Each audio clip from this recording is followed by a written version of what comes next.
and we'll be done.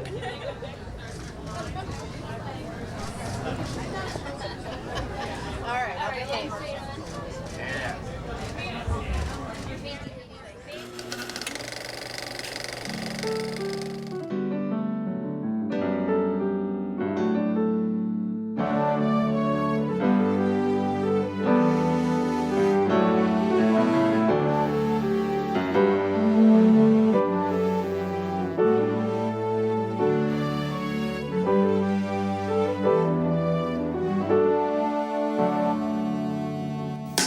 Well, hello.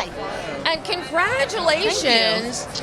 You're nominated in my favorite category for the Spirit Awards, the Cassavetes Award. So I've got to ask you, what does it mean to you as independent filmmakers to be nominated for the John Cassavetes Award? I feel like it reminds us that even though you have a small budget, that's not the worth of the film.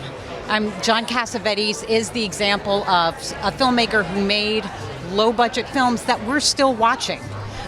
People pick his movies as their favorite films. Other movies made those same years with huge budgets, we don't even hear about them anymore.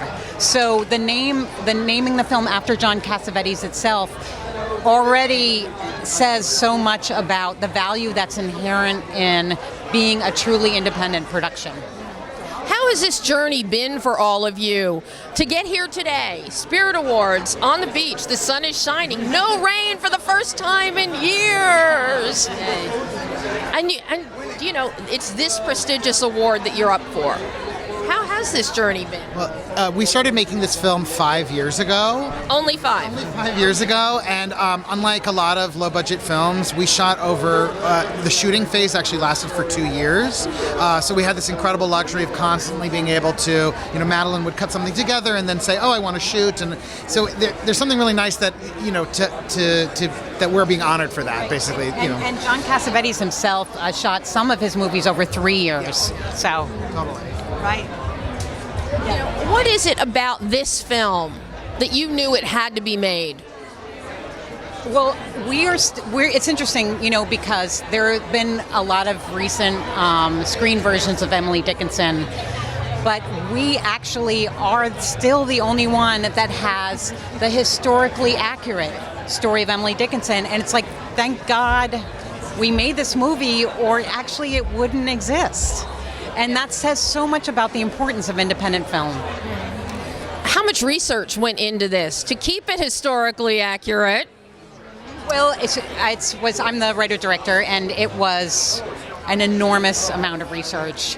And I'll tell you, there are a lot of incredibly boring books on Emily Dickinson. And you read them all. Yeah, and so we wanted to capture the true spirit of Emily Dickinson. Molly Shannon played her, and one of the things a lot of people didn't know about Emily Dickinson was she was actually very funny, and she was very warm, and she was very loving, and her humor and her sensibility was very contemporary.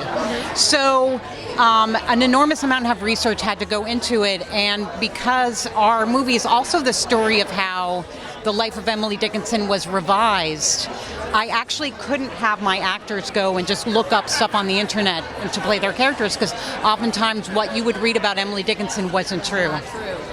Yeah. So one interesting thing about the research, as a producer, new things were coming out as we were shooting because it was such a long period of time. And Madeleine comes and says, okay, we have to include this scene. We have to put in this, new research coming out, and we have to include this in the film. And I'm like, no, we don't have the money. We can't do this. We can. And so we're having this argument. But she always won, and she was always right, of course. I was going to say, somehow I thought that she'd be the one who would win. Yes. Maintain that truth Definitely. and authenticity. Well, I say she got the Guggenheim twice for this piece, first as a play and then as for the film. So it's like on top of it all, it's something that's crossing, when the art world helps to make a film about a literary quote unquote recluse to set the record straight is amazing.